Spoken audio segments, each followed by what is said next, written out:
श्रीराम समर्थ. सद्गुरू श्री ब्रह्मचैतन्य गोंदवलेकर महाराज यांचे प्रवचन 11 जून. सुखदुःख मनावर अवलंबून आहे. जिथे रोग असेल तिथेच औषध लावले तर उपयोग होईल. दुःखाचे मूळ कुठे आहे हे प्रथम पहावे. प्रपंचात काही न्यूनता पडली की दुःख होते. श्रीमंताच्या किंवा गरिबाच्या सुखदुःखात तसा फरक तो कोणता? एखाद्याजवळ पैसा पुष्कळ आहे परंतु मूलबाळ नाही म्हणून तो दुःखी असतो, तर दुसऱ्याला संतती आहे पण पैसा नाही म्हणून तो कष्टी होतो. तिसऱ्याला संतती संपत्ती वगैरे सर्व आहे परंतु पोटदुखीच्या विकाराने तो बेजार आहे. एकंदरीत सुखदुःखे कुणालाही सुटली नाहीत. जितक्या गोष्टी कमी पडल्या तितक्या प्रयासाने सुद्धा आणल्या तरी पण न्यूनता काही सरत नाही. दुःखावर आपण वरवर उपाय करतो परंतु आपल्या दुःखाच्या मुळाशी आपले मनच आहे हे नाही आपल्या ध्यानात येत.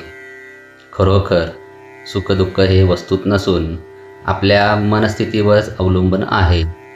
वस्तू चोरीला गेली त्यावेळी झोपेत आनंदात होतो, पण जागे झाल्यावर वस्तू गेल्याचे समजल्यावर दुःखी झालो. म्हणजे दुःखी होते ते मन. तेव्हा औषध द्यायचे ते मनाला द्या. संतांनी मनाला शिकवण दिली. आजवर आम्ही विषय सुख सख्या मुलाप्रमाणे भोगले आणि परमार्थ सावत्र मुलासारखा केला. सावत्र आईप्रमाणे आम्ही मनाला शिकवले.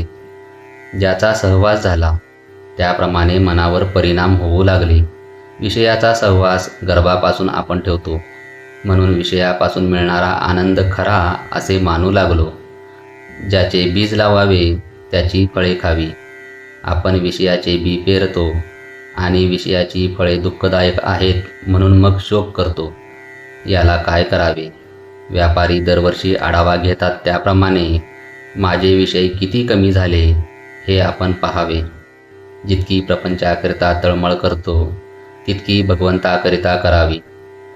प्रपंचातल्या अनुकूल परिस्थितीपेक्षा प्रतिकूल परिस्थिती हीच परमार्थाला जास्त उपकारक आहे. परमार्थ हा परिस्थितीवर, श्रीमंत गरिबीवर, रोगी निरोगीपणावर वगैरे कशावरही अवलंबून नाही. मनाची स्वस्थता, अंतशुद्धता, आचरणाची पवित्रता यावर तो अवलंबून आहे. प्रपंचातल्या सोयी आणि गैरसोयी या दोन्ही परमार्थाच्या आड येतात. आपण रस्त्यातून चाललो असताना एखादे अत्तराचे दुकान पाहून थांबलो काय किंवा मिरच्यांचे दुकान पाहून थांबलो काय? रस्ता चालण्याच्या दृष्टीने दोन्ही घातकच ठरतात. प्रपंच मुळात चांगलाही नाही आणि वाईटही नाही. आपण आपली आसक्ती त्यात कालवतो म्हणून आपल्याला तो सुखदुःख देतो. ही आसक्ती काढणे याचेच नाव परमार्थ होय. जय जय रघुवीर समर्थ. आजचे बोधवाक्य: त्याच गोष्टी आसक्ती सोडून करणे याचे नाव परमार्थ. श्रीराम समर्थ.